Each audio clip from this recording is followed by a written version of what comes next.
Greetings, we are Nudge UNSW. Today we are introducing interventions shaped by behavioral economics to combat the underreporting and incorrect identification of biosecurity risks in Australia.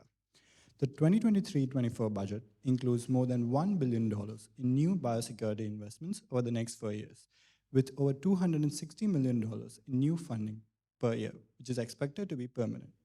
Our interventions today increase the efficiency of existing information pipelines and create synergies between various stakeholders. This, in turn, should result in better allocation of funds and resources while also safeguarding our national interests. Our first intervention today addresses the existing pest reporting methods, the Exotic Pest Hotline, and the My Pest Guide app. We propose consolidating the 6 different My Pest Guide apps, each tailored to a specific plant and crop type, into a single My Pest Guide app. This shall be further integrated with the iNaturalist app's global network for wider adoption and ease of onboarding. A novel feature which we are introducing today is an augmented reality-based real-time identification tool powered by machine learning and artificial intelligence models. Additionally, the new unified app will introduce features such as an experience points-driven social leaderboard, a daily streak system, and a daily pest identification photo quiz. These enhancements aim to gamify the user experience, fostering greater retention and wider adoption based on social cognitive theory. We will now examine the 4 target audience segments for this app and discuss how it will overcome the behavioral barriers to adoption and ongoing engagement. First up, we have Adyan, a curious learner at school. Despite being an early adapter, they lack access to reporting tools. To address this issue, our proposed solution involves an educational campaign within schools, which will focus on the upgraded My Pest Guide app. We believe a user like Adyan would enjoy gamification elements such as streak systems for rewards and allowing users to compare. Additionally, schools would be encouraged to promote engagement with school gardens, further fostering hands-on learning as well as environmental awareness. Next up, Sunny is a time-strapped biosecurity enthusiast who seeks efficiency in her reporting processes despite her busy schedule and full-time job. During our primary research, our team faced a 15-minute wait to speak with the switchboard operator when calling the Exotic Pest Hotline, which was followed by an additional waiting time to transfer to the specific department. Our solution for this involves upgrading the existing app by altering the wait time message to make callers aware of the availability as well as the key features of this app to reduce the response times. By implementing this timing nudge and reducing friction points, the upgraded app will retain users like Sunny, ensuring their continued engagement in biosecurity practices. Next up, we have Jay. Jay is a skeptical citizen, distrustful of government institutions, and wary of data privacy issues.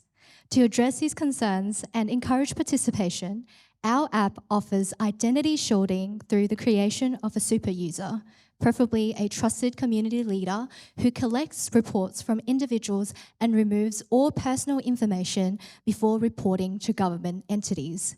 This alleviates fear of data misuse, while the super user system fosters trust and transparency in communication.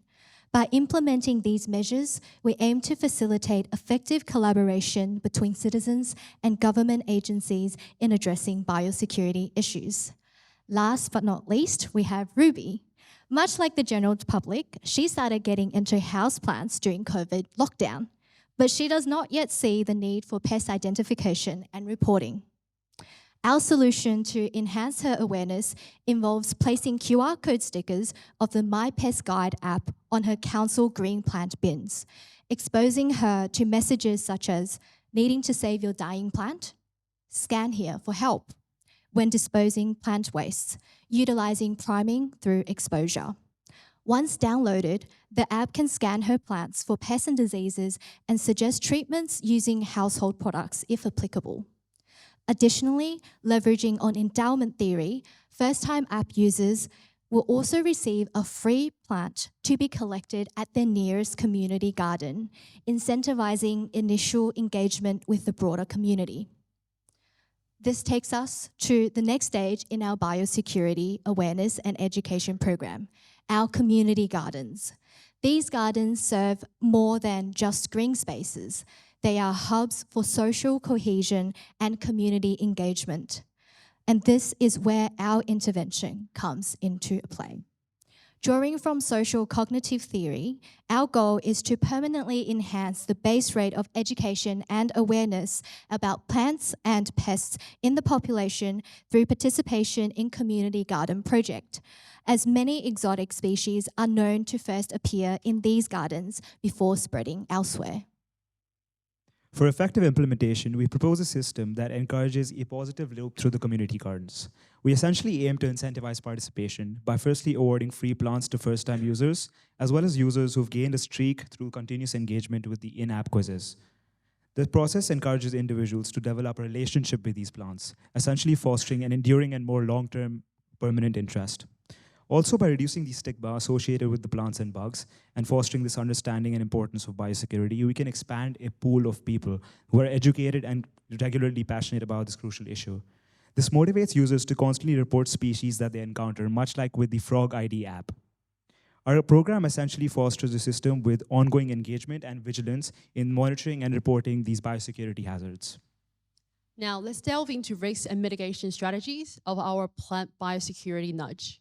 To guide us through this stage, we'll be employing the ACE framework. Firstly, we've identified the behavioral key barriers and have tailored our approach to address them effectively. By simplifying the process of engagement with the app and making it user-friendly, we aim to overcome any hurdles that may prevent an individual from participating. Second of all, we're making the app attractive by tailoring specific features drawn to different target audiences of the Australian general public. Whether it's through the gamification element, it's the user interface or interactive elements such as the trivia and leadership boards, we are aiming to capture and maintain user interest. Next, we recognize the importance of fostering a sense of community engagement. By leveraging community gardens and encouraging collaborations within the app, we aim to create a supportive environment where users feel motivated to share, participate, and contribute to biosecurity efforts. Lastly, our interventions are timely, establishing a platform where users get quick responses which further enhance efficiency. However, it is crucial to acknowledge the possible limitations of these behavioral nudges. Timely responses also mean that there's a risk of a spread of misinformation, which could create fear and confusion within the community. To address this risk, we propose the additional content moderators, such as biosecurity officers, who will actively monitor and flag any false or misleading information within the app. We are also aware that there might be a lack of capacity of existing biosecurity officers to keep up with the potentially overwhelming demand. To address this, we propose the appointed trusted community leaders or super users who can help manage the volume of activities within the app. Additionally, allocating government budgets towards increasing capacity can also help support this effort. It is important to know that our intervention may unintentionally exclude certain stakeholders, such as farmers, who are the major recipients of the economic impact of plant pests and diseases. While we acknowledge this limitation, we aim to bridge this gap through targeted outreach and management efforts, recognizing that our intervention may not reach all segments of the general public. Now, let us lead as a community, identify with unity, and safeguard our biosecurity. Thank you.